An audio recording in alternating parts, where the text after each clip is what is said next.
Yep, it is that time, and it has been a long, long time.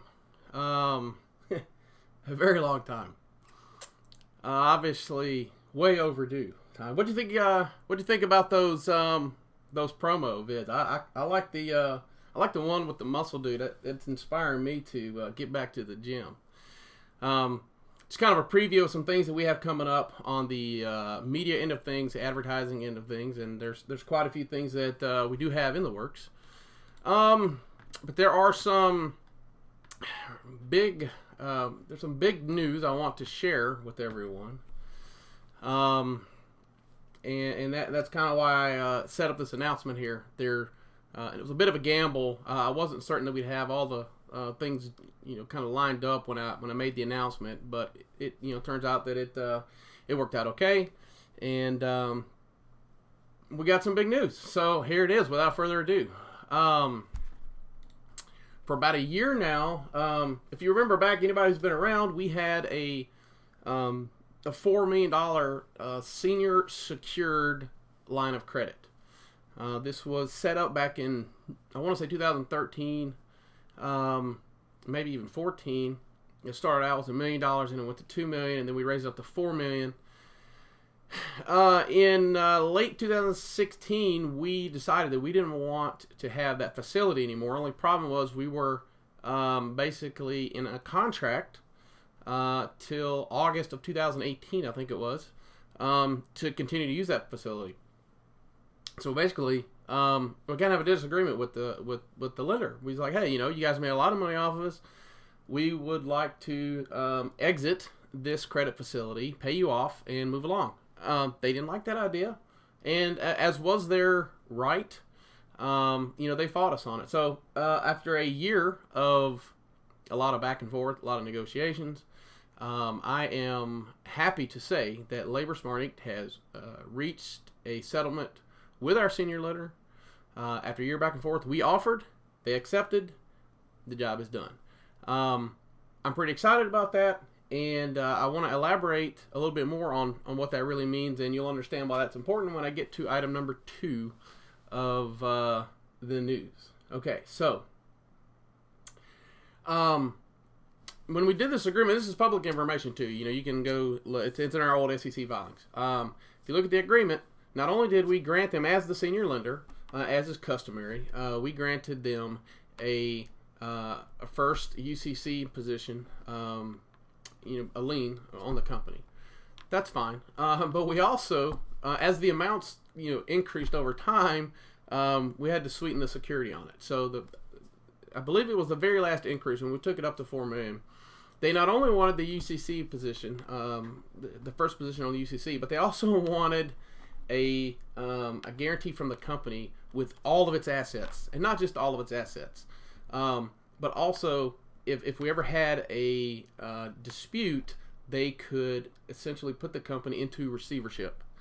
So when we when we had the falling out with them, I guess it was early last year, maybe even the end of 2016, we had a falling out with them. My concern was, hey, these guys could come and say, well, we're in dispute now, so we're going to take the company. And yeah, we'd fight it, and we'd probably, win the fight. But in the meantime, we would spend a ton of money. Irreparable harm would be caused to the company. Fortunately, that didn't happen. They never said, hey, we're going to come in and take the company. But they did come in and say that we owed them something like $1.1 million. Okay. The bigger issue there is I personally guaranteed the the facility. So it quickly became, what do you have in assets, Mr. Shadle? Let's talk about, us collecting those. So anyways, that was a scary episode. If you've ever been an entrepreneur, it happens. So this was a huge deal getting this settled. It was settled amicably. We both signed liability waivers. They're going to waive us. We're going to waive them. Everybody's waiving, and I'm excited. And that kind of frees up LaborSmart Incorporated to do some things that we were hesitant to do during this back and forth. And that's, $1.1 million is a lot of money. So, it was important for us to nail that down. All right. So that moves us to item number 2. We are in the final stages of negotiations for a new licensee. We've been talking about licensees. We've talked about them before. We even talked about doing some franchising. And we've had licensees before, but they were really more, kind of like testing the waters. And this is still testing the waters, but we actually have a plan to build a network of licensees. And we want to keep it to probably 3 to 5 active licensors, where we help them develop and open and grow anywhere from 3 to 5 locations for each licensee. All right, so we've been talking with this particular licensee for some time, really over a year. So the agreement could potentially call for the opening of 5 new LaborSmart branch locations. The licensee has already been approved for financing through, wait for it, Tier Equity, and we're going to come back to that later because I know there are a lot of questions about Tier Equity. So Tier Equity will provide the financing to the licensee. The licensee is going to have to pay a license fee for each office that's open, as well as a percentage, which will be royalties. And that's really kind of the last thing that we are working on hammering out the details with is, what percentage should the royalties be, and should we get an extra percentage based on national accounts, what we're going to call national accounts. Obviously, we're not national, but regional accounts that we know will work with them wherever they, wherever there's a LaborSmart location. I think we should get paid extra for that. So I do expect the agreement to be completed in the next seven business days. Presumably, this licensee will operate the new Kansas City location. This is up on our website. The lease is signed. The build-out is actually being done currently. There's a phone number, emails, all that stuff's already set up. We've been recruiting. We've got a manager ready to go. LaborSmart is going to own that facility, but our intention is to lease it to the licensee and have them operate it. It's an interesting business model that we're kind of playing around with there. I'll say it's definitely still in the testing phase, but the potential to scale it up is pretty high. And it's unlike opening a bunch of offices on our own. We only have so many resources to go around. By bringing in strong partners that can help us take our footprint to other markets, where we all share in the growth of LaborSmart and the benefit of those facilities. I think that's kind of the direction the company's headed in. Again, we're still test phase, but this test phase is going to go very quickly to, this is the new model. We've played around with this before. We tried some things. I'm sure everyone's familiar with the whole debacle over at Staffing Group, and I don't really have a whole lot to say about that other than responding to a few questions that were submitted about it. And I do have a list of questions, and anything that's not really addressed in the news here, I will do my best to address it. There are some questions that we are not going to talk about. One of those is in relation to LaborSmart's revenue, and I disclose this on Twitter. We're not ready to talk about LaborSmart revenues currently. When the time comes to do that, we will, obviously. So, our brand is strong, and we need to capitalize on it. Moving into this licensee as an actual business model instead of something we're just trying out, I think could really open up some doors for us for the company as we continue to execute on the things that I talked about even 2 years ago, while we were still SEC reporting. Just an example of how strong the brand is. So we currently have 6, technically, not counting Kansas City, we have 5 locations that have the Labor Smart name on the door. And I'm going to talk about who owns those because that was a question that was submitted. The 5 locations that have Labor Smart on the door, and that's just 5, and we used to have 33. Those 5, since January 1st, have acquired 79 new clients since January 1st. 79. And that's a huge number. If you look back at press releases back when we had, 6 times the branches we have now, that's not too far off of a number you would expect to see in a quarter maybe, So I know that the brand is strong. I know what I see. We've got all kinds of web analytics. We know what people search for. We know where we show up. We know that the Labor Smart brand is probably the strongest brand, certainly in the Southeast. And we have to leverage that. And the reason that is important is because, coming up, this is important right here. All right, pay attention, folks. All right. This is kind of where we're going. Okay? It's a combination of where we're going and some things that I want to button up. And you can see LT&C is right there in the middle. All roads lead to Labor Smart. So there's 3 major initiatives that we're working on. They're highlighted here in green on the left. Branch growth, and this is organic growth via margin expansion in the current locations that we already have, acquisitions when possible, and I'm going to talk some more about acquisitions, and the new branch openings when there is a definitive need from clients. We're not interested in exploring new markets or any of that. We're way beyond taking those kind of risks. And then of course licensing and back office. When we license, we bring in a new licensee, we will get a licensing fee for every branch that gets opened. We will get either a monthly, quarterly, or annual royalty.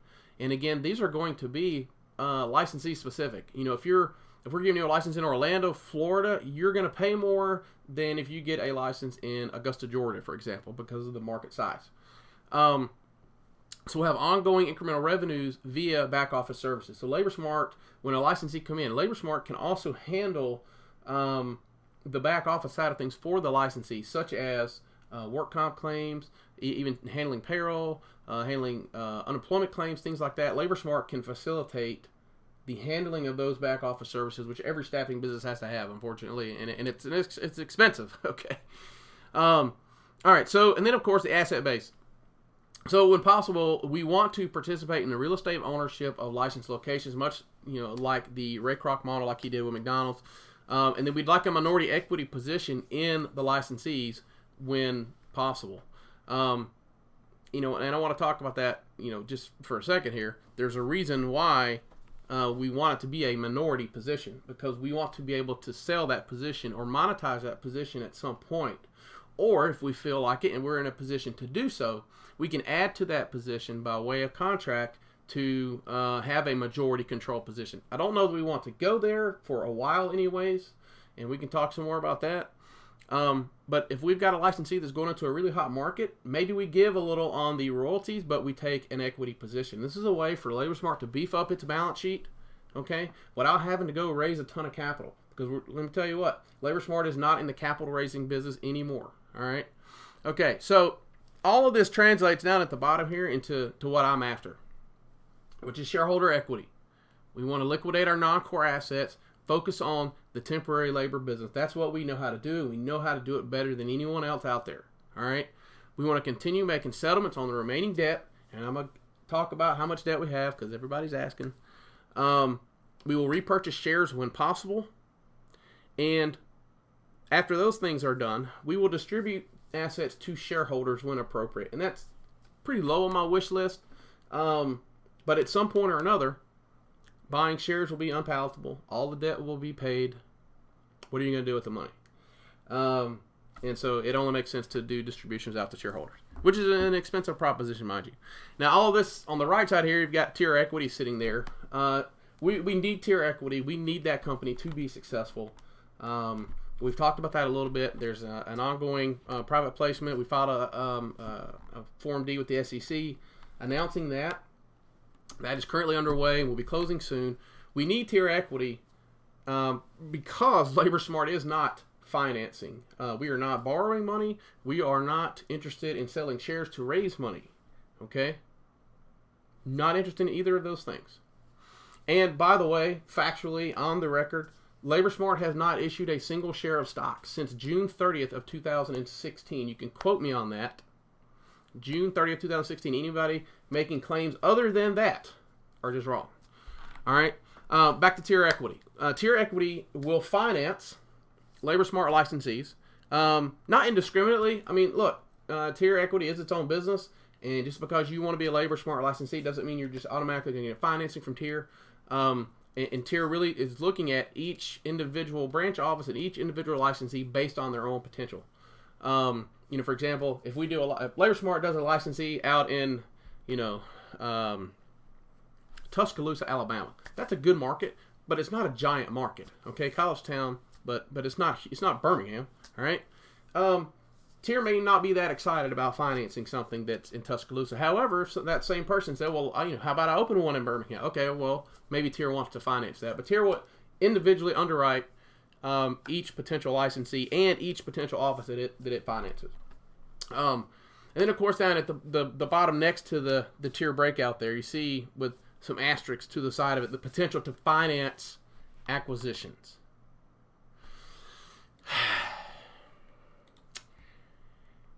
If only it were so easy. Okay, so LaborSmart wants to do acquisitions if they make sense. Because of the complexities, there are not a lot of them that make sense for LaborSmart to do an outright acquisition currently. So it would be something like we take a 19.99% position, for example, and someone else, maybe even Tier, takes a 70 or 81% position in a business that fits with the LaborSmart model. We've got a lot of outstanding liabilities, and by liabilities I don't mean debt, I mean liabilities, outstanding issues. When we were a $25 million company with 33 offices, there are all kinds of things. We had 14,000 employees at one point. You have a lot of potential liabilities still out there.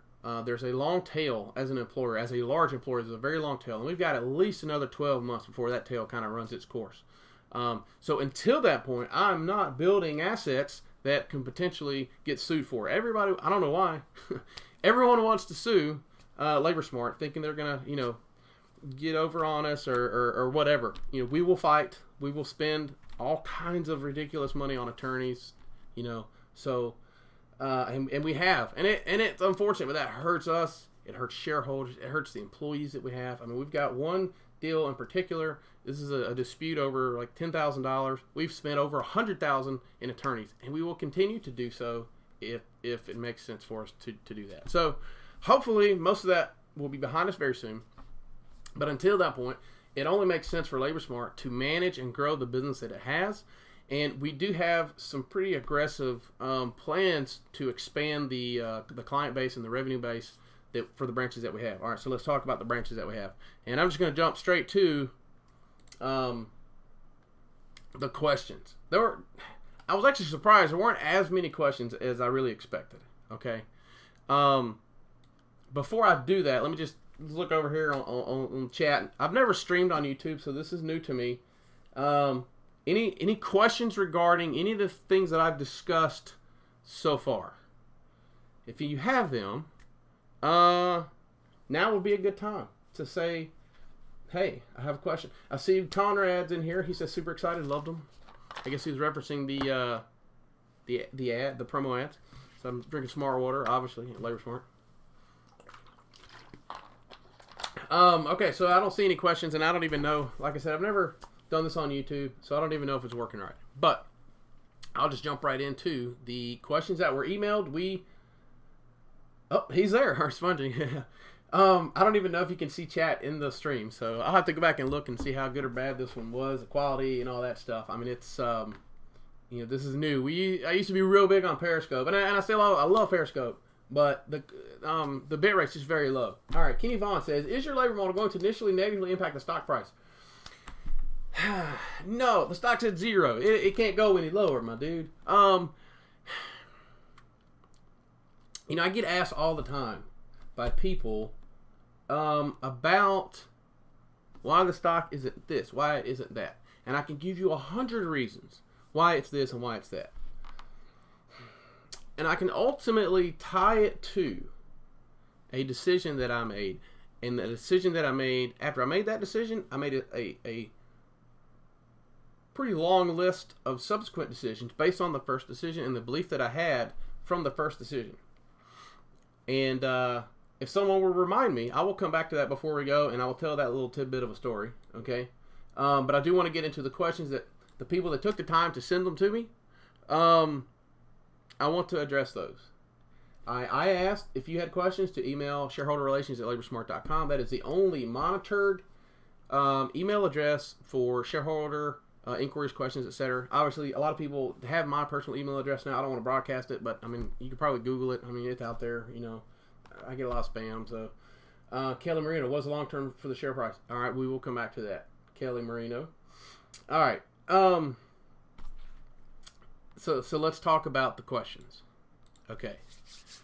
The first question, and this is in no particular order. I'm just going to go down the list of what's here. If I had more resources, I probably could have spent some time, pre-organizing this. This is all kind of shotgun. All right. Literally, I opened up the emails from the questions and I copy pasted them into a Word document. All right. So here we go. First question: what is the status of tax withholding past due liability? I presume this person is referencing an outstanding liability we had with the IRS. We did an installment agreement with them back in 2014 or 15, I forget. We're still talking with the IRS. There's no real change to the status of it. Obviously, we've paid additional monies towards it, but there's no real change, and I don't expect that there will be a real change. Okay. The thing about the IRS, number one, it's important to point out the monies that we owe them are not monies that we withheld from someone's paycheck. Okay, there's also this narrative that we withheld everybody's money and didn't send it to the IRS. That's just not true. We pay millions and millions of dollars in taxes. Okay, yeah, we owe some taxes, but they are not because we're just going to hang on to your money while we send you out to dig a ditch or something for work. That's just not true. If you're saying that, it's libelous, and I'm not going to sue you for it because I don't want to waste my time, but you shouldn't be saying it. All right. So when will you go to limited reporting? I'm really not sure, and I'm not sure that we will even go to limited reporting. There's got to be a benefit to the company and to the shareholders for us to be reporting of any kind, and it really remains to be seen if there is one. If you're raising capital, you obviously want to be reporting in some form or fashion, presumably to the SEC, okay?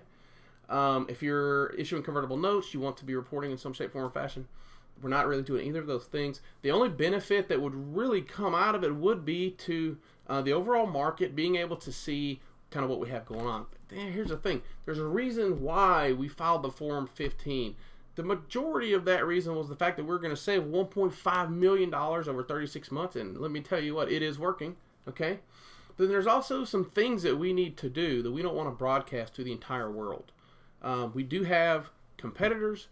We do have people that want to try to fleece us. And I don't mind fighting, but I am not going to fight with one hand behind my back. So with us positioned where we are, we can fight all we want, and we don't have to go out to the market and talk about it every time we have to respond to a lawsuit or file a lawsuit or whatever.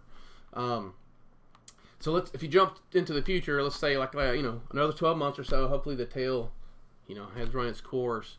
I do think it would probably help long-term holders to have certain information distributed out to the overall market. For example, if you don't watch this video or watch my Twitter, you have no idea that we've gotten rid of a potentially giant liability by retiring our senior line of credit, by retiring our senior lender. and I don't know how material that is today in terms of the value for the company. At some point, though, after the excess shares have been soaked up, I think people are going to want to know, some details behind the financials. So it's something I am willing to revisit. I can say this with certainty: I do not ever see LaborSmart Incorporated going back to a fully reporting status with the SEC. Okay, I do not see that happening, and as a shareholder, I think you probably don't want that to happen. Okay? Here's the other thing. We had tons of convertible debt, and we're going to talk about that in a minute, how much is left, and it's nothing compared to what it was. Were we still fully reporting, we would have these toxic jackwagons filing suit for us to reverse split. They would force us to reverse split. Okay? It happens all the time. They absolutely would. We are fully reporting. FINRA will never approve a reverse split of LaborSmart, and that is important. I didn't do it.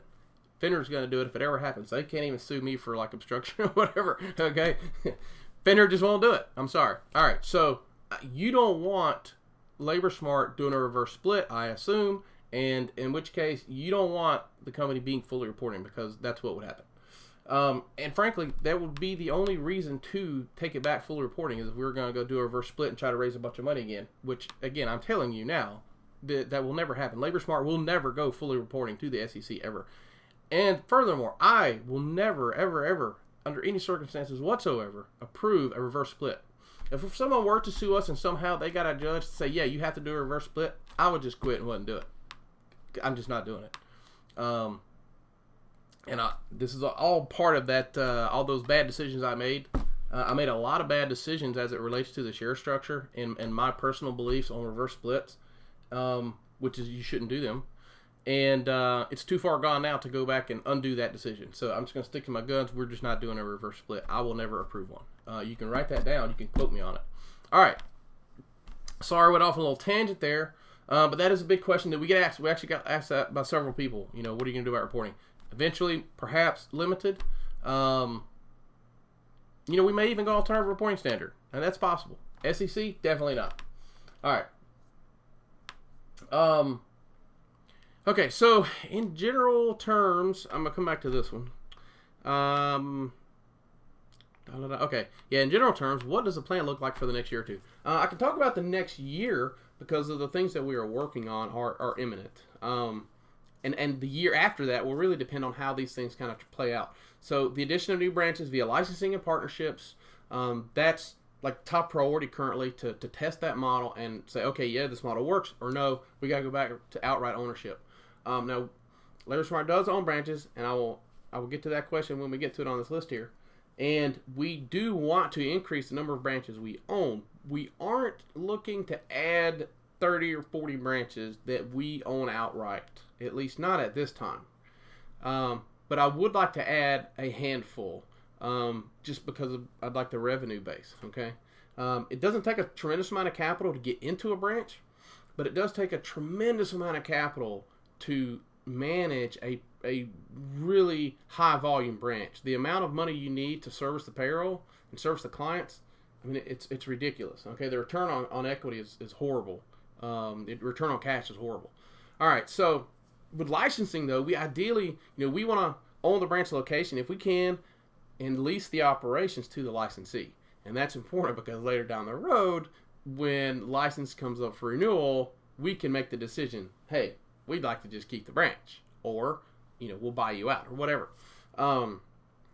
We aren't talking about franchises yet, so it's kind of in a, and we have to be careful there too. We don't want to have to go file all of the franchise disclosure documents. So, yeah. All right. So, and then of course, organic growth of existing offices is for the next 12 months. We've been adding new clients like crazy. We're currently in the middle of SummerSlam, which is an annual sales contest that we do. We actually didn't do one last year, and one of my top teams said, "Hey, man, where's SummerSlam? Why are we doing SummerSlam?" So we are doing SummerSlam this year, and it's basically a sales contest, and whoever wins gets paid a huge bonus. And so I'm excited about that. It's already paying off really well.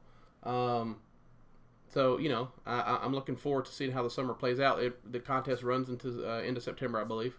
and so far it's paying off for us. All right, so next question. Let's see here.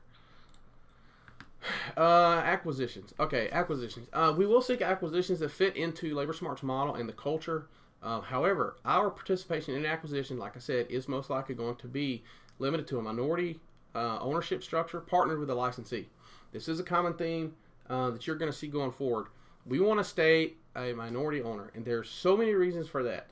Okay, we have currently insider positions and so much garbage we can't get out of. Okay, if we want to try to monetize something, we can't even. You know, I mean, you need a lot of zeros to add up the amount of money we have tied up in stuff we just can't sell, and it's because we're over insider threshold.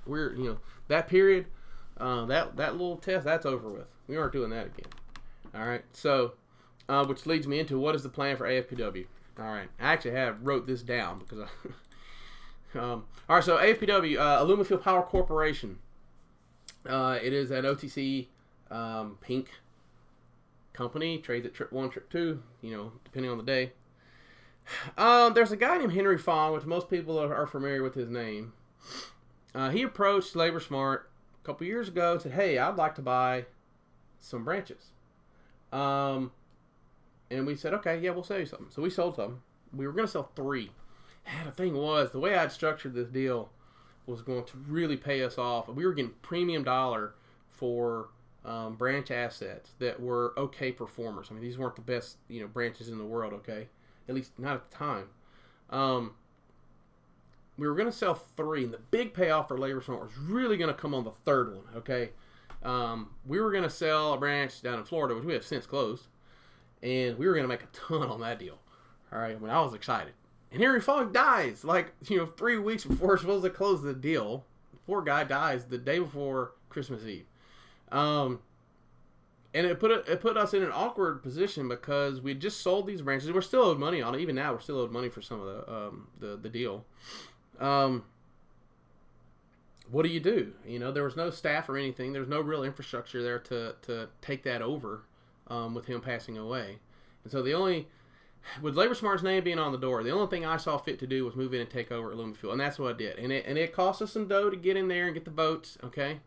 And it cost me personally. I had to pony up some of my own money to do that because I couldn't have LaborSmart spending all this money trying to get control of this thing. But we spent some money between me and LaborSmart, about $120,000 that got spent getting control of Alumafuel. So we are a unique owner in the fact that we just want to monetize. I mean, we're, for lack of a better word, we're just like a day trader on that deal. We just want to monetize our position.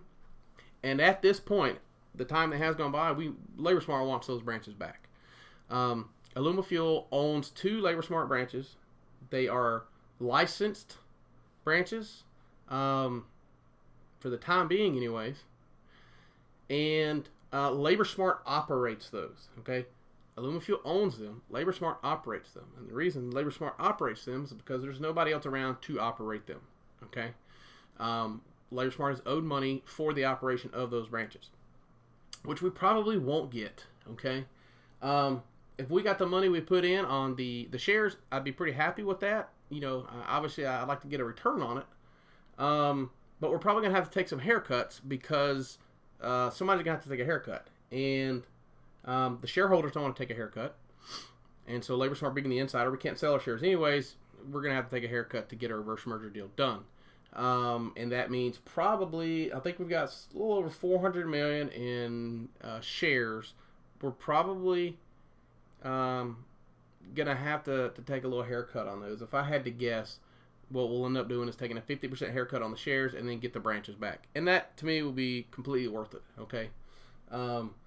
If LaborSmart owned those branches, they'd be extremely profitable.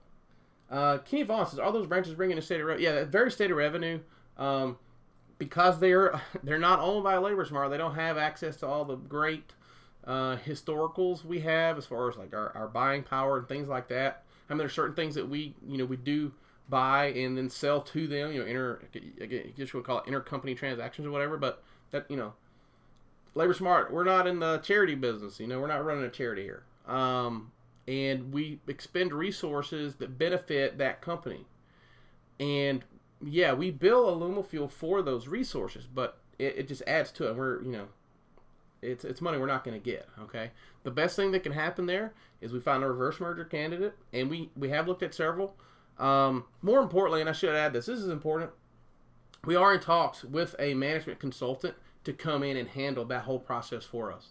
Okay, now I don't know what will happen to the stock when that happens. I will say we can't sell shares.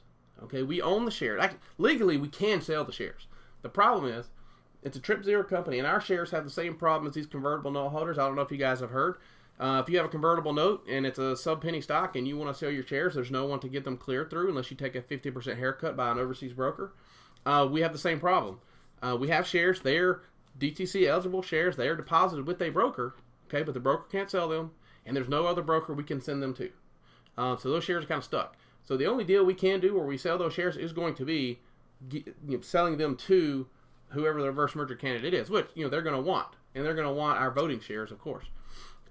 So we have a management company that we have been talking with. We actually have the proposal. I got the proposal yesterday. I'm pretty confident that we're going to sign that deal. And Alumafuel will announce it through its own social media channels. And whatever happens to the stock happens to the stock. I mean, I don't know how high it could go or would go or whatever. But do know, no matter what happens, the shares that we have on deposit, we cannot trade out of them. So any, pump it, oh, you pumped it so you can dump it, that's just not true. Okay. All right. Moving on. I do want to go back to this real quick, though. Labor Smart wants those branches back.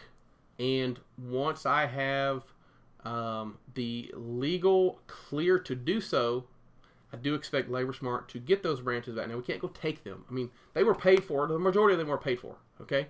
I think we got $300,000 and some change, something like that. Okay?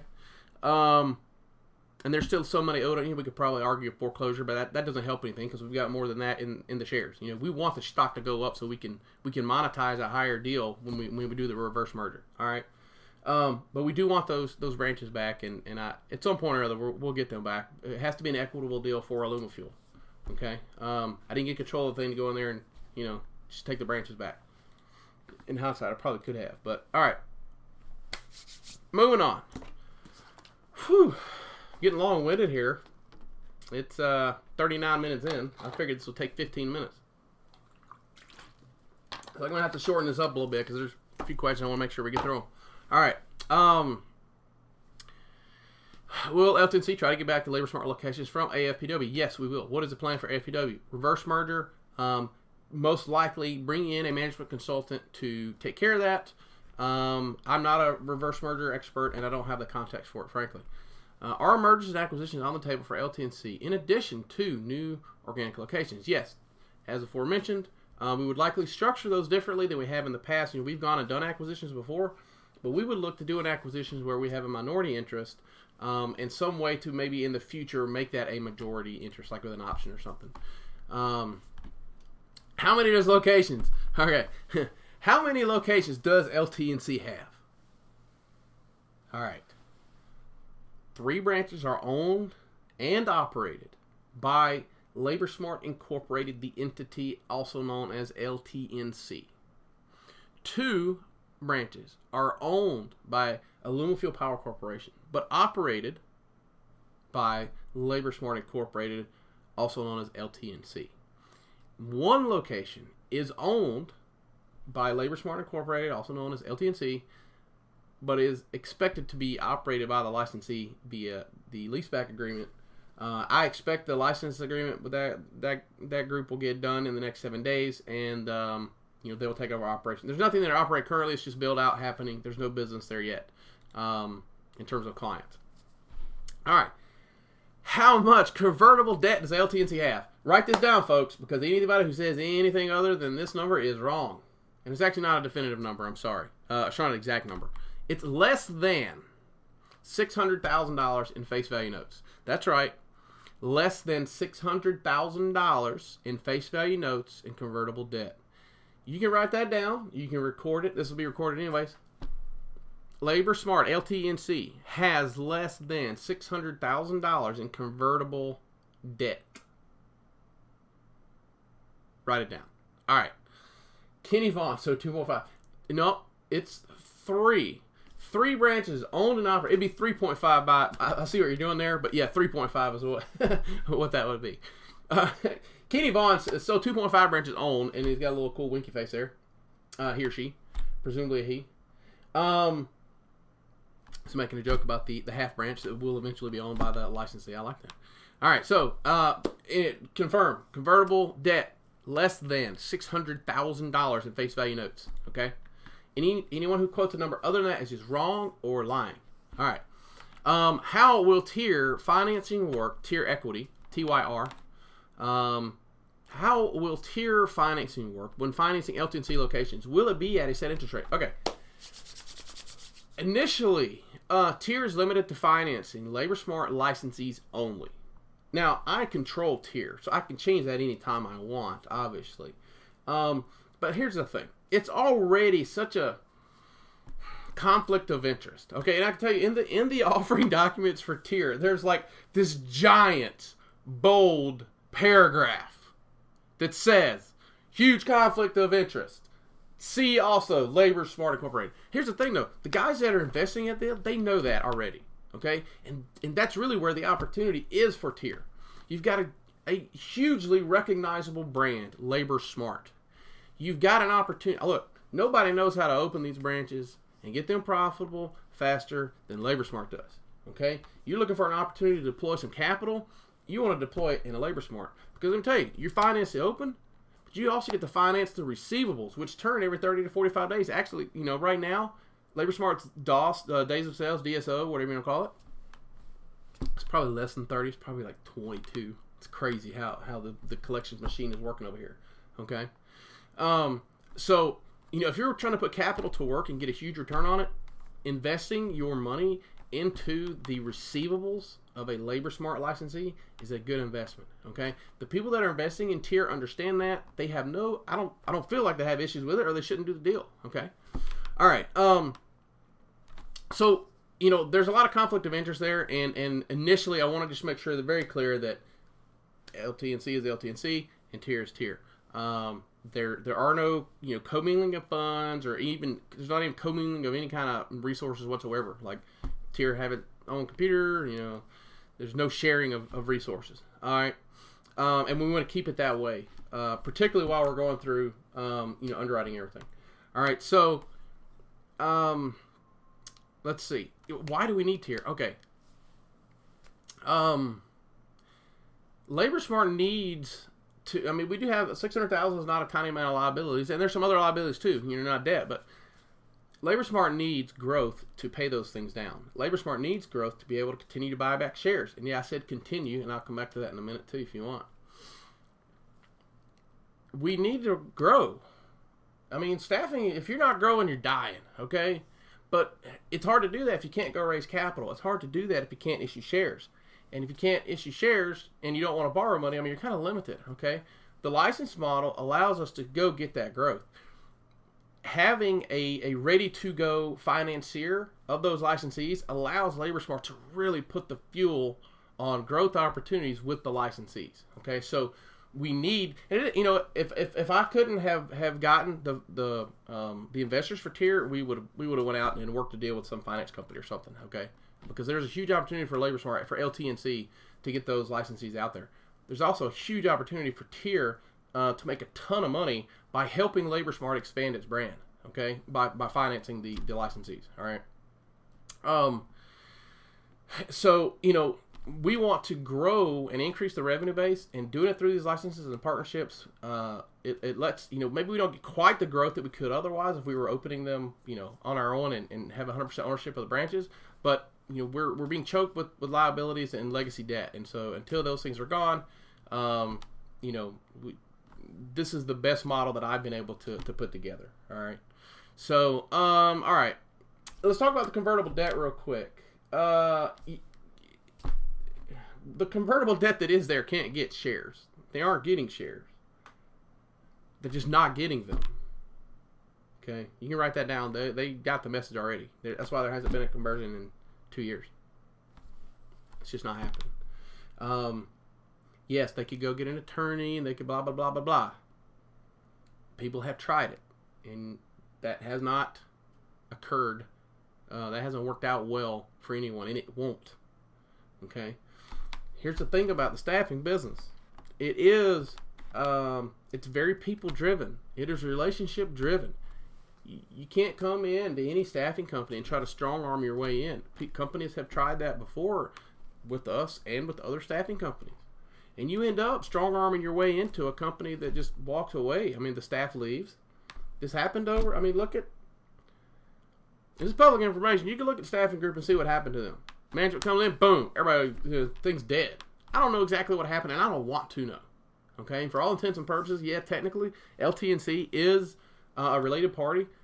Labor Smart and its staff have been completely out of the loop with anything that's occurred there in the last year and a half. We don't know anything about what's happened over there other than what we've been able to read, frankly.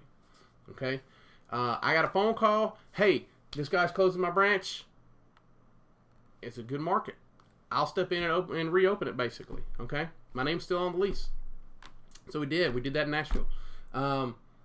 I looked at doing it in the other markets, Indy, Raleigh, and Charlotte, but I didn't like what I saw, and so passed. All right. Nashville was the only market where all the the major components were still there to have a viable business. So we boom. All right. What happens with the rest of it, I don't know, and it sucks because we're gonna have a pretty big write down on it, but it's completely out of our control. That was part of one of those horrible decisions I made a couple years ago, thinking I was being brilliant, and it just did not work out the way that I thought that it would. And I took a gamble, and it turned out to be probably the worst deal, that I've ever made, frankly. Okay, so it's best not to comment, any more than that. In the meantime, let's go to the next question. Will Tier finance AFPW? No, most likely, probably not.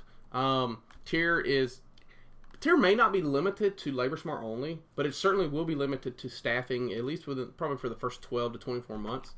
And aside from the staffing business that's already in AFPW, there is no current plan to expand that business. There's no current plan to expand anything that's in there. Okay? The plan is to bring in a company that can run, that has a business that can reverse merge into it, and that can run it and do right by shareholders. Shareholders were badly mistreated over there. I didn't mistreat them. That happened way before I got there. Okay, somebody needs to come in that can work that business, and it's not me and it's not Labor Smart. We've got our own things to deal with, and I thought that I could go over there and do something interesting with it. Turn into a holding company and have all these different businesses, and we. Just outside of my skill set, okay? We have control of it. We'll hopefully put it in good hands, and we'll see what happens, all right? Next question. Can you briefly touch on what happened with TSGL since Labor Smart has significant equity and debt holdings? Yeah, it's best not to comment other than to say, we took a huge loss. In the time that I've been the CEO of LTNC, this was by far the biggest and most costly mistake that I've made, okay? I deeply regret doing that deal. We could have done a much better deal somewhere else. Hindsight is 2020. I thought it was going to be a huge payoff for Labor Smart, and, I was just wrong. Penny Machine says, long-term share price goals. I already have 1512G, no RS coming in, new funding rules. Seems the only way is up. Well, it is at 0 or close to 0. It can't really go much lower, can it? Technically speaking, OTC stocks in trade can't trade lower than TRIP 01. Yeah, you see prints lower than that, and that's usually a broker either clearing out their position or them charging. They take a spread. So if you work through an ex-clearing broker and you sell a stock at TRIP 01, it will print at quad 87 or something like that. Because they take a spread on it. I don't have any price goals. I want to go through these questions, but this is such a big topic, Penny Machine, and everybody who's asking, I have to just dive into this because it's a big deal. All right, look, I incorporated the company in 2011. We opened up 2 offices, and then 36 months later, boom, we're at 33 branches. I mean, that's basically 1 a month, and we're over. We weren't over. We were almost at $25 million in revenue. We were right there. I think a few $100,000 away. Starting to sweat. Getting hot in here. we grew the company so fast, and we did raise some money through toxic debt. Thing about toxic debt, though, it's only toxic as the note holder. And we had a lot of note holders that weren't toxic, but we had a handful that were. And one in particular was just like, ugh, you know. I remember the day that Labor Smart stock was destined. I didn't know it at the time, but destined to go to zero. This was the summer of 2014. We're billing out $750, almost $750,000 a week in sales. I mean, it was a crazy time. We were growing so fast, and we were ready to start pushing $1 million in revenue per week. We're talking. I mean, that's a ton of payroll going out the door. Clients pay 30 to 45 days. We had some that got beefy. There's one that's actually, I'm not going to say who it is, but they are a publicly traded staffing company, and they owe us $1 million that we wrote off that we'll probably never get. I should name them, but I'm not going to. Anyways, we had so much money out in the street in invoices that were owed to us. The line of credit just was not performing quickly enough. It took too long to borrow money against it. And so, long story short, it's a Thursday or a Friday, and I'm looking at the bank account. We've got a convertible note due like in 2 days. And the way we had done, I'd taken in these notes tonight, but I'd staggered them. So basically what the idea was, if the company was successful, over time the amount of capital that we would have would go up. We turn our money over every 30, 45 days. So yeah, you're borrowing some money now, and on paper it's expensive. It's really expensive if you're issuing shares. It just doesn't take any cash. But if you want to pay them off in cash, it takes a lot because they have huge premiums that you have to pay. So we took on all this debt, but we did stagger it out. So we didn't have a whole bunch of notes come due at one time. And that was important because it allowed us to pick and choose who we wanted to allow to convert and who we wanted to just pay off with cash. So we did a lot. We'd pay off some, we'd let some convert, we'd take in more debt as we needed it. It worked out pretty brilliantly for 2 years, okay? But I remember this day, we had $90,000 in the bank, and we had $90,000 in payroll that day. I mean, that's how much payroll we were doing because we were doing so much revenue. And I made the decision to allow that company, I'm not going to say who, but their name starts with an A. You know who they are, okay? I made the decision to let them convert. I'd never let that particular company convert before, but I knew their reputation.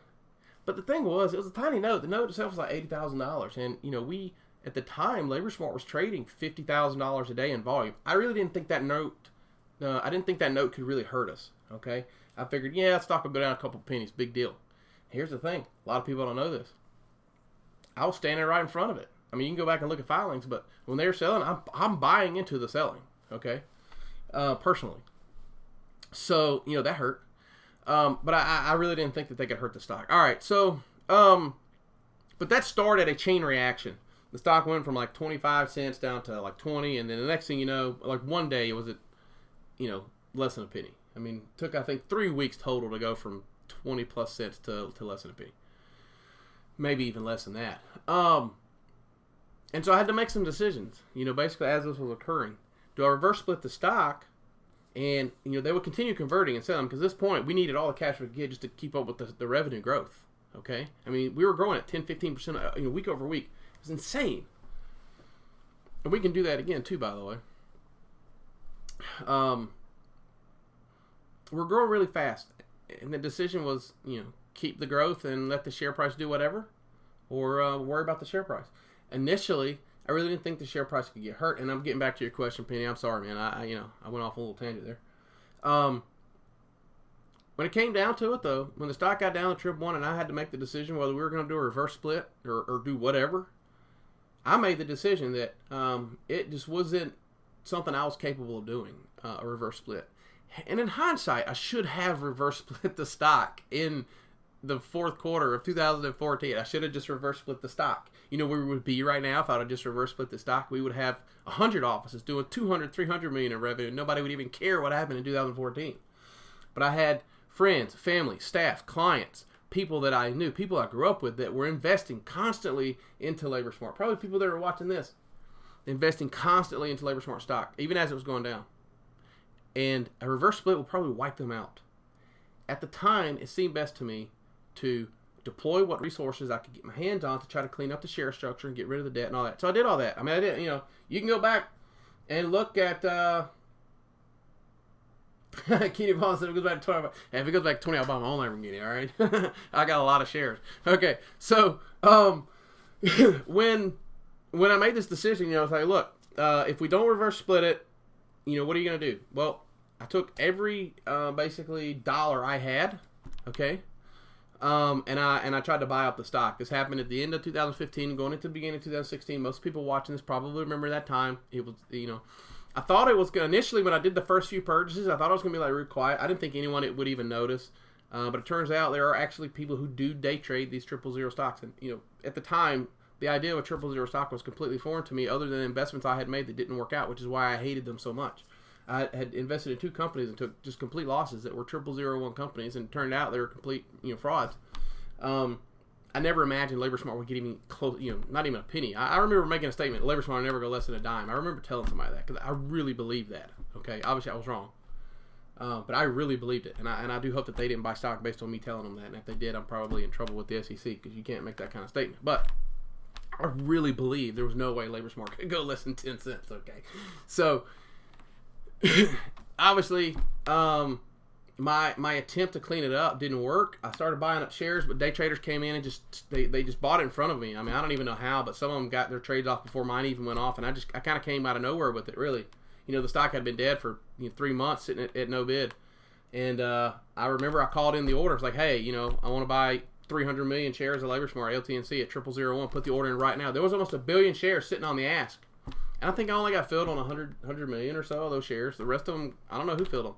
I suspect my broker was trading against me and bought them before he filled my order, but that's a different conversation also. So yeah, I mean, I spent, I don't know, 1.2 million or so, a lot of money, trying to buy up the LaborSmart stock to retire the shares, to clean up the share structure. And I genuinely at the time believed that we could clean the thing up, take it back to a reasonable 50 to 100 million share count, something like that. I didn't pay enough attention to the fact that the day traders were going to be all over it, and they just bought it just way out front of me. And at the time, I don't know, I was just in way over my head what I was trying to do with the amount of money I was throwing at it too. So not only did I take the money I had and I bought up a bunch of shares that I'll never be able to sell, and that's fine. Those shares I can't sell them. But LaborSmart also spent a ton of money buying back all these notes. I mean, it's a ridiculous amount of money went out the door buying up notes. So all in all, my intentions were good, but the reality, that hurt the company, it hurt shareholders, it hurt everyone because the stock is still at zero. And the company doesn't have all that money. And it doesn't have all those branches because we sold the branches, okay, to pay off debt and buy shares.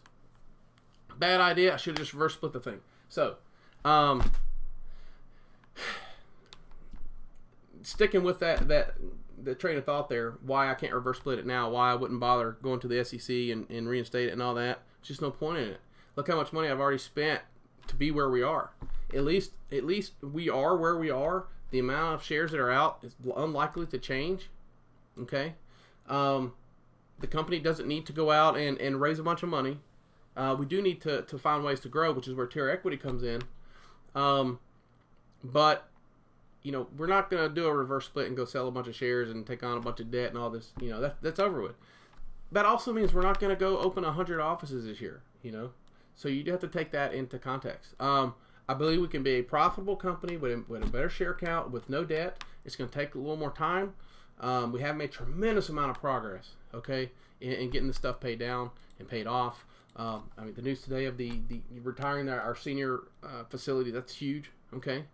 So I got a couple more questions. I'm going to hit on these. I had to hit on that, Penny. Sorry, man. That was, you kept hitting me with that question, and I digress. All right. Okay, what are the main hurdles that you face in making the company successful, bring the price per share up? As aforementioned, the price per share is the price per share. It will do whatever it's going to do. All I can tell you is that there's very limited opportunity for shares to get issued, if any, if ever. And the business is going to continue. Yeah, we've got some stuff that we still need to clean up, okay? I want to back up for just a quick second. The moral of the story, back when I'm talking about when I made those decisions about the $90,000 and letting that company do the conversion and all that, the moral of all of that is the mistake I made trying to clean the thing up and spend all that money. was if I had not worried about the stock would be much higher than it is. If I instead of worrying about the price of the stock, if I had stayed focused on what I was doing, building the company, building the revenues, no one would have cared how much debt was where. We'd be sitting on hundreds of millions in revenue. In hindsight, I should have reverse split the stock. Okay, I should have. It's too late. Can't do it. Won't do it now. So there's no point in even getting to that. So what does that mean for the price? The price is going to go wherever it's going to go, and I'm really not that concerned about it one way or the other. I can't sell shares. I mean, I can, but it's such a tiny amount that I'm allowed to sell every 90 days. It's stupid.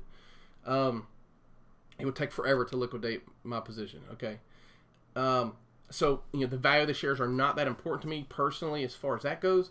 What does matter to me is that we have a viable company, and if we do our job and grow the company in every opportunity available, the price should take care of itself. Will it? I don't know.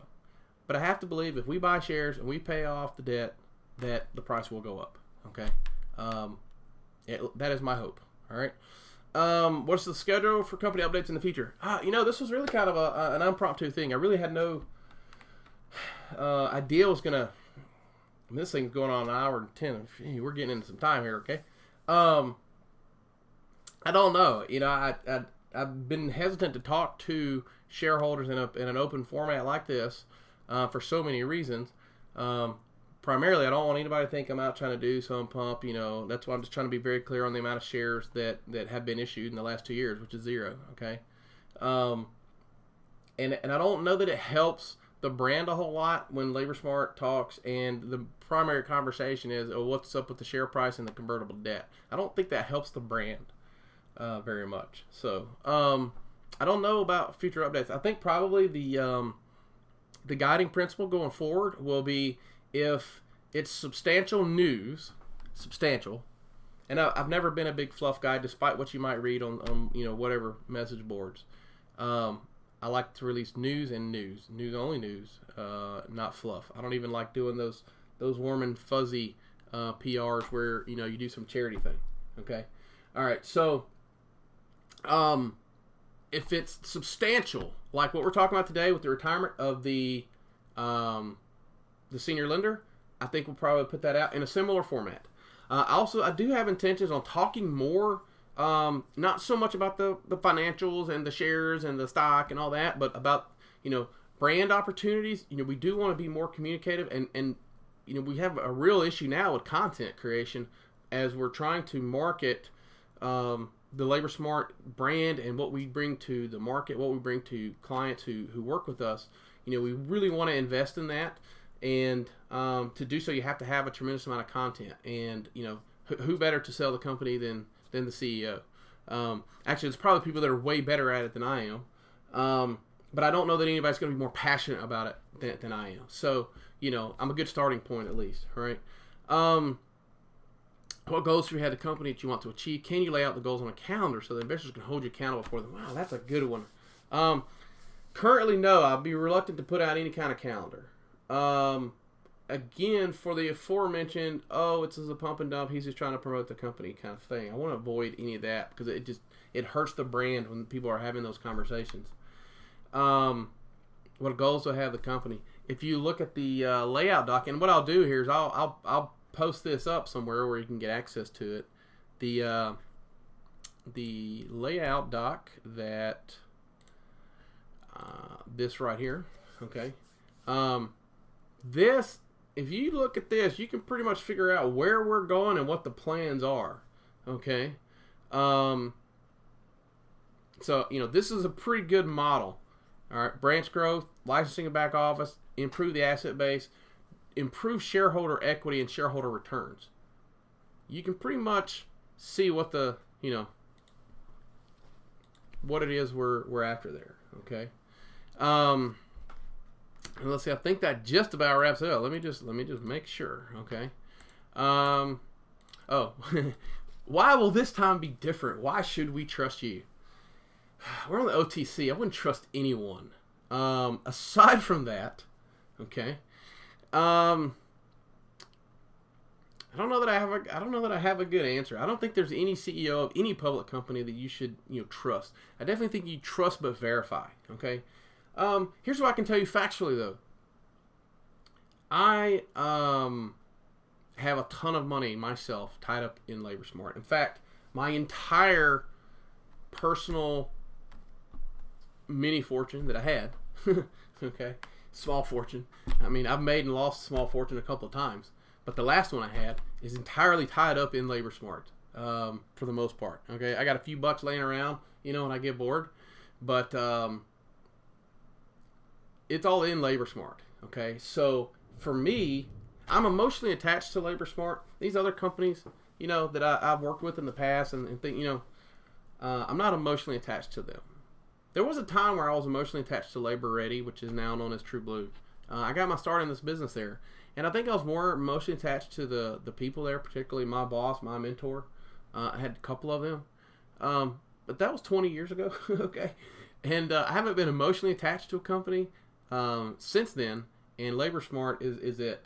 This will probably be the last position for me is going to be here at LaborSmart. Tier Equity, I will initially be very involved in what's happening there in terms of the high level decisions, the direction that the company's going. Anybody that we're going to finance will definitely be my call. At some point though, after the initial kind of setup and once that company actually gets public and gets trading, the day-to-day stuff will be handed over to a business manager. I'll still have oversight of any major decisions.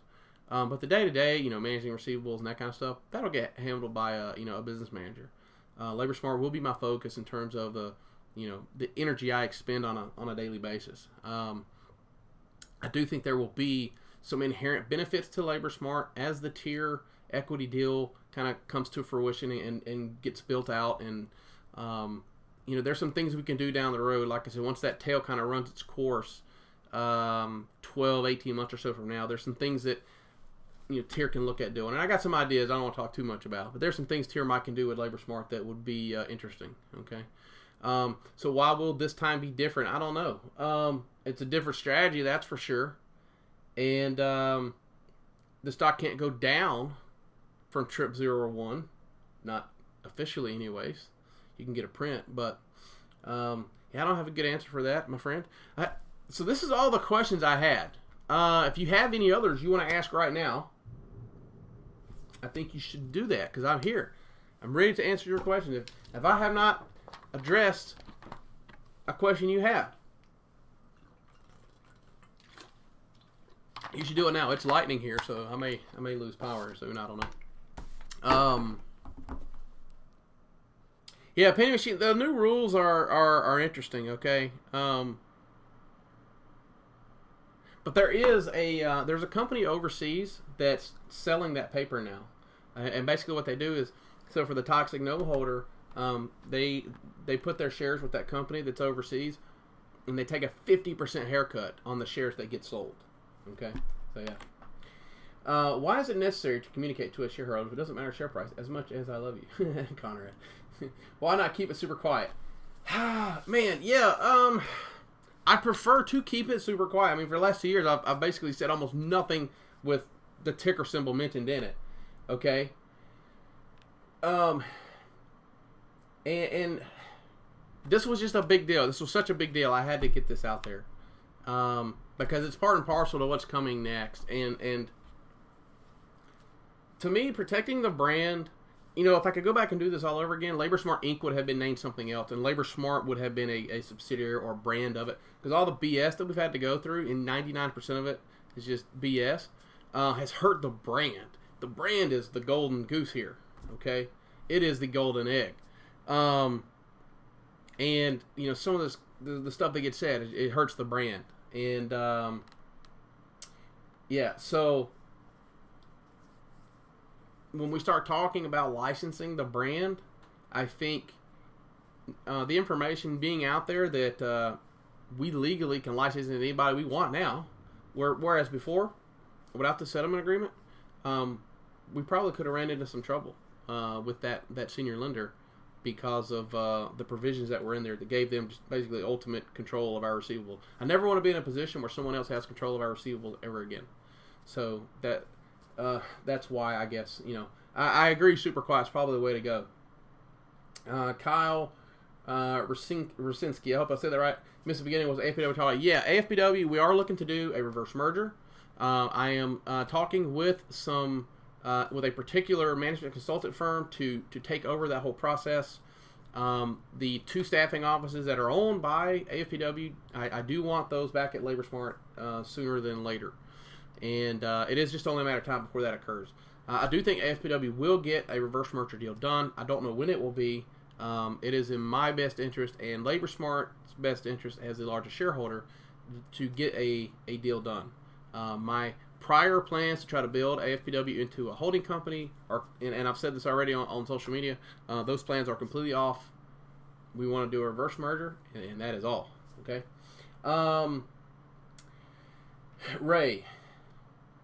Ray Castillo. I'm not sure about that. Could go either way. Advice for shareholders. Man, you can get in trouble for giving advice to shareholders. So here's the thing. The best advice I can give any shareholder in any company is know what it is that you own.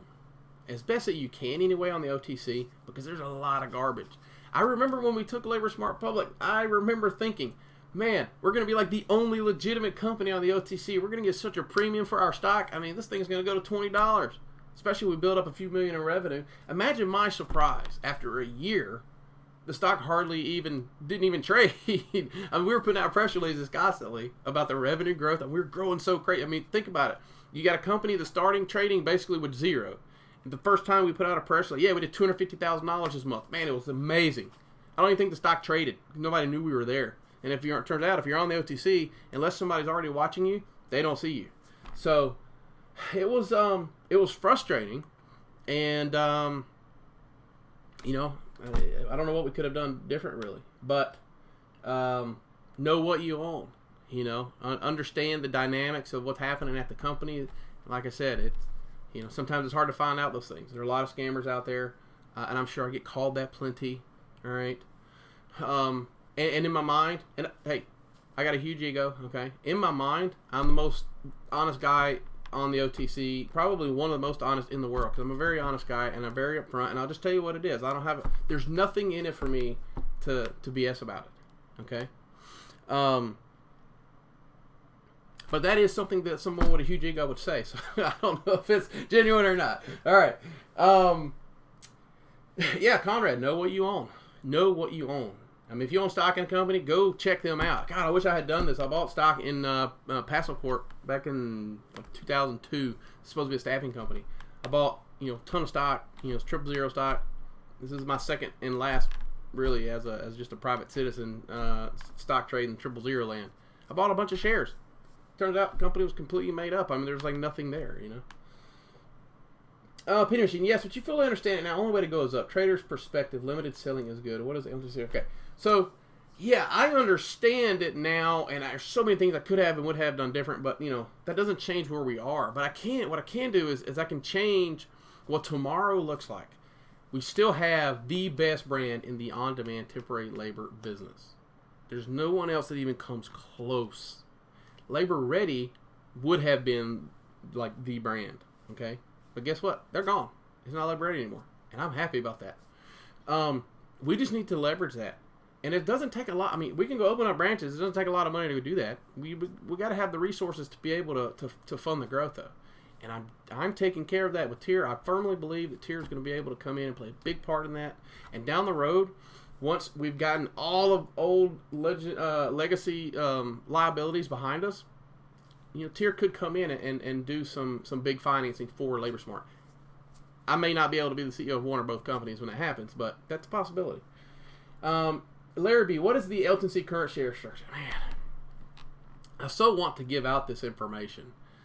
But it's not as simple as just saying X number of shares, because LaborSmart owns shares in LaborSmart. That's right. LTNC, and this was public information. Part of it is public information. This other part is not public yet. It will be in a second. LTNC, LaborSmart Incorporated, the company, approved a buyback a couple years ago. This was filed with the SEC. Now, as an SEC reporting company, you're required to file every year how many shares you bought and all that stuff. Well, we're not reporting anymore, and we don't have to disclose it, and we're not going to. The Labor Smart does buy shares when it can. It has bought shares. I'm not going to say how many shares. That is the primary reason behind why I'm not releasing the share structure, because it would be inaccurate, certainly effectively inaccurate, without disclosing how many Labor Smart actually owns. And I'm just not ready to do that. When the time comes, if the time comes, that information will get put out there. Nuke, when is Labor Smart going to be current with filing? Okay, dude, we are not going to be current with filings. We filed a 15G211, which is notifying the SEC that we no longer wanted to be a fully reporting company. They accepted it. We are not a fully reporting company. There's nobody to even get current with. Okay. If we wanted to register with OTC Markets, and this has been asked before, and I've stated, we may or may not be interested in doing that. I don't know. We could go and start doing filings with OTC Markets. We are not currently registered with them, other than the very basic information, like the freebie deal. You sign up and you can post your contact info. Basically, that's about it. I don't know that there's any benefit to signing up for that, and unless there is, there's not much reason to do it. Okay, Lieb, how's my $99 challenge going? Oh Lord! So the very first trade was I said I was going to trade only SPY options, and what happened is I ended up trading Snap options, and it turned out to be a horrible bet, which is bad because I actually own Snap shares too. So yeah, it turned out to be a bust. So I did reload, and I actually did really well on the reload, and I got the thing up to I think $1,200 and some change, and I haven't actually done a trade in probably 2 weeks at least. So technically, the first $90 I completely busted it. It's zero. So I guess that's about it. Let me just preview my peruse my emails here just to make sure nobody's got any last minute questions.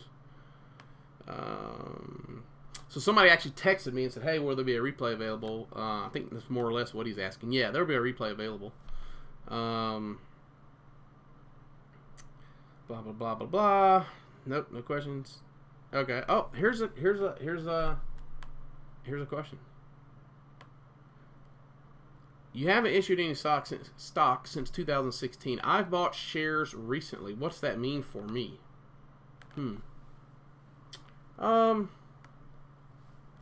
I don't know that necessarily means anything for you. If you understand the whole thing with the issuance, there are people who are going to say, "Oh, it's dilution, it's dilution, it's dilution." There is no dilution. There has been no dilution for almost 24 whole months. The last issuance was June 30th, 2016. So if you have concerns about dilution, that's important to know, because there is none. Okay, there hasn't been any. And that issuance, I believe, was 45 million shares, and it was part of a settlement situation with some deal. So all these claims of dilution, they're just wrong. They're wrong. Okay, and they're just wrong. So, and let me add this too. The majority of the shares I personally hold, okay, are in an account that is tied up in all this BS with the new rules where you can't sell sub-penny stock. So I can't even access those shares to sell them if I wanted to break the rules and do that. Okay, I can't even sell the shares if I wanted to. So I do have a few shares in an E-Trade account, but that's tiny compared to the rest. So any talk that I'm out there diluting is just BS. All right. Is SkillCore still on the table? Oh man. No, it's not. It should have been. I'm trying to think how much I can disclose of that, because there's another company involved there, and we do own a position in that company, and I don't think that they've disclosed a lot. So I think it's best for me to just say no. SkillCore is not happening. At least not in the foreseeable. I don't see how. Based on the information I have, and it is information that is material, non-public information related to other parties that have nothing to do with us directly. I can't. I want to elaborate, but I can't. I'm sorry, man. What news came out an hour ago? Yeah, hey, we paid off our senior lender. We have a settlement agreement. We offered. They accepted. It's cool. That was true to Jesus says, what's the big news? All right. I guess that's a basic. Yeah, Conrad. Yeah, LaborSmart owns a portion of an undisclosed company. Yes.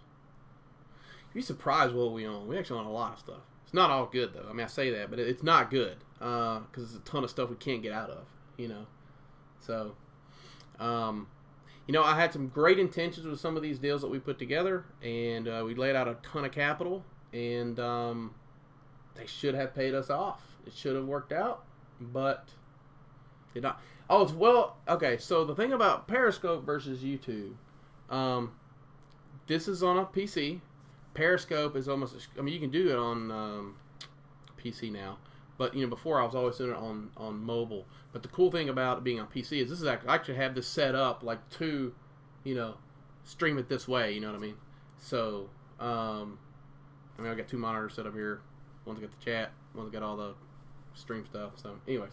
All right. So, look, I guess we're going to wrap it up right there. If there's no other questions, I've answered. And just for clarity, other than what's the share structure? Other than that question, I have answered every single question in one shape, form, or fashion that was submitted. Okay? Every single question. All right. Nuke says, or not sure about that. How are we going to know how much about the company if no following has been here since then? You should follow Twitter. Like most communications do go out that way.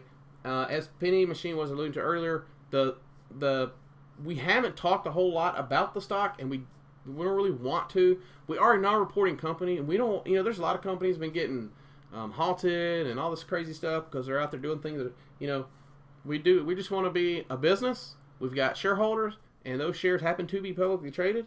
We will communicate, based on what we disclosed previously, which is on Twitter. I mean, we told the SEC 2.5 years ago that we would communicate on Twitter. And we want to really limit it to that, other than major events like this, where I feel like we need to get out there and start talking to people and letting them know what's happening. So, I guess that is really it. Thank you for coming by here. I appreciate the everybody stopping by. I appreciate all your questions, man. There's so many great questions. So many great questions. Yeah, co-owners. That's right. I call shareholders co-owners if you don't know. Because technically you are a co-owner. So, all right. I appreciate everyone. I appreciate all your questions. Once again, I'm out of questions. There's no more questions. I've answered everything that was submitted. If you have any other questions, you can email, and I'll do my best to address them. Again, any questions that do get answered that contain any type of material information have to be done in a very public format, and we are kind of avoiding public formats. So, on the rare occasions that we have them like this, we can answer material questions. Otherwise, we cannot. So, I appreciate everybody stopping by here. Have a great evening. And hey, if you know anyone that needs temporary labor at their business and they are where we have an office, remember LaborSmart. And have a fantastic evening and have a great weekend. Thanks a lot, guys.